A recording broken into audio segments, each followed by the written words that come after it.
Why decentralization terrified governments. Power rarely announces when it feels threatened. It reacts quietly through concern, caution, and control. And decentralization triggered all three at once. To understand why governments responded with fear rather than curiosity, we need to look at what states actually protect. Beyond borders and laws, governments safeguard monetary authority, the ability to issue currency, to track flows of value, to intervene during crisis. These powers are not abstract. They are foundational to sovereignty.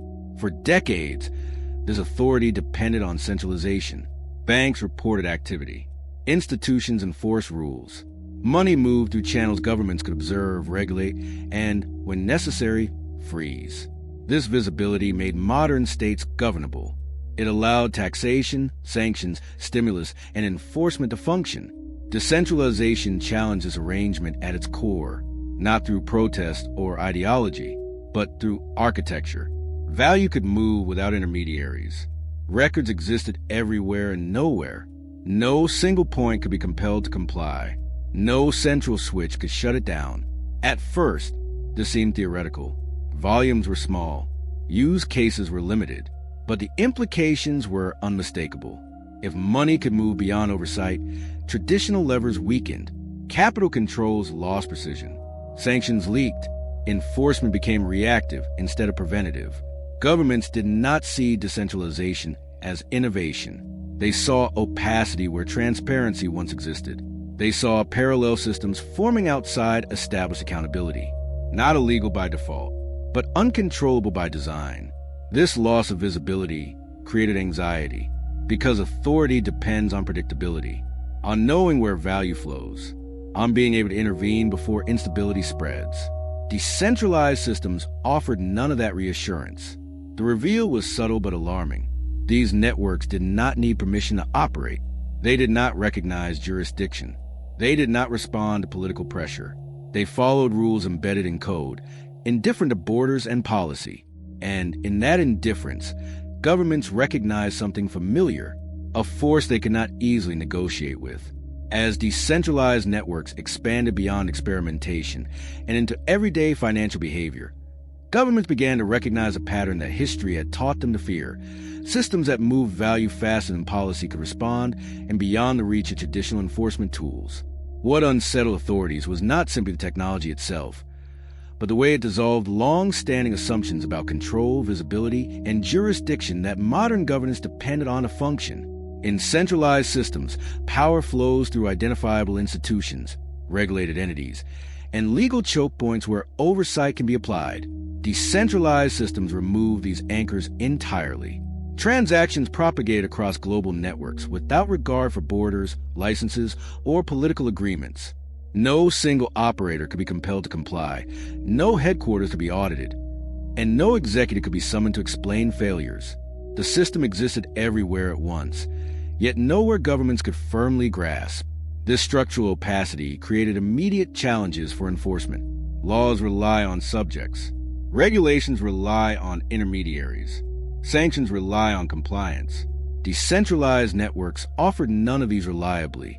Even when governments identified activity they deemed harmful or destabilizing, translating policy into action proved frustratingly ineffective. Shutting down one node accomplished little, when hundreds more continued operating unaffected. The concern deepened as decentralized finance began replicating functions traditionally overseen by the state: lending without banks, asset issuance without registration, trading without regulated exchanges. These activities did not wait for approval, nor did they pause when rules were unclear. They simply executed, guided by incentives rather than legislation. From a government perspective, this looked less like innovation and more like erosion. Compounding the anxiety was the speed of adoption. Policy moves deliberately. Law evolves cautiously. Decentralized systems iterated relentlessly. New protocols launched faster than frameworks could be drafted. By the time regulators understood one mechanism, several more had already emerged. The gap between technological capability and institutional response widened with every cycle. This mismatch forced governments into uncomfortable positions. Aggressive crackdowns risked driving activity underground or offshore. Passive observation risked losing relevance altogether. Each response carried trade-offs, and none offered complete control. The familiar tools of governance felt blunt in an environment designed to resist them. What governments ultimately feared was not chaos, but irreversibility. Once parallel financial systems achieved sufficient scale, rolling them back would require extraordinary force or cooperation that might never materialize. Authority, once diluted, is rarely fully recovered, and so the tension escalated, not as open confrontation, but as cautious scrutiny, legal uncertainty, and mounting pressure to reassert control over systems that have been designed explicitly to function without it. The conflict sharpened as governments moved from observation to response, testing where their authority still applied and where it quietly failed. Initial measures were tentative. Guidance papers, warnings, and exploratory regulations meant to signal concern without provoking outright resistance. But decentralized systems did not react. They continued operating, indifferent to tone, intent, or political messaging. As pressure mounted, enforcement became more assertive. Exchanges were targeted. On-ramps were regulated. Reporting requirements expanded. These actions reasserted some control at the edges, but they also revealed the limits of state power. Every regulated gateway spawned alternatives. Every restriction redirected activity rather than stopping it. The system adapted faster than policy could anticipate. This adaptive behavior created an arms race of sorts. Governments refined surveillance tools, while decentralized platforms improved privacy mechanisms. Regulators closed loopholes, and developers opened new ones. Each side framed its actions as defensive, yet the cycle intensified, driven by incompatible assumptions about authority and autonomy. Internally, governments faced conflicting priorities. Security agencies focused on illicit use. Financial authorities worried about systemic risk. Economic planners saw innovation and competitiveness at stake. No single objective dominated, and responses reflected this frag. The climax arrived when governments accepted a reality they had been resisting. Decentralization could not be uninvented. It could not be shut down completely.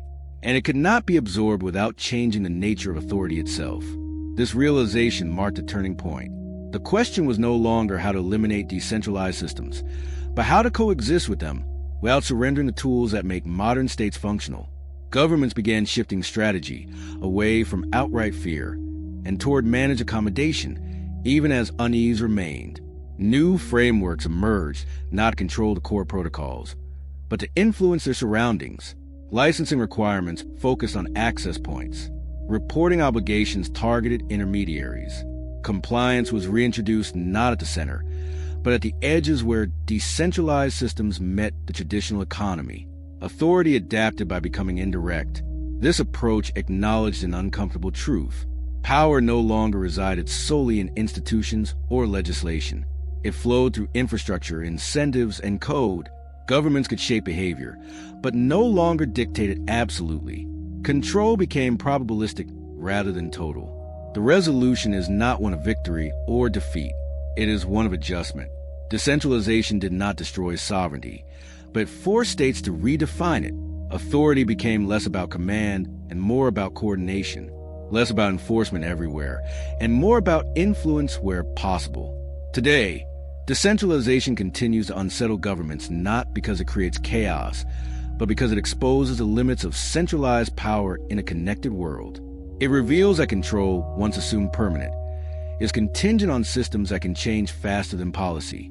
This story is still unfolding. Each regulatory decision, each technological shift, redraws the balance between autonomy and oversight. The fear that once dominated has not vanished. It has evolved into cautious engagement. And as decentralized systems continue to grow alongside traditional authority, one lesson stands out. Power is no longer held in one place. It is distributed, negotiated, and constantly reshaped by the systems we build. Why?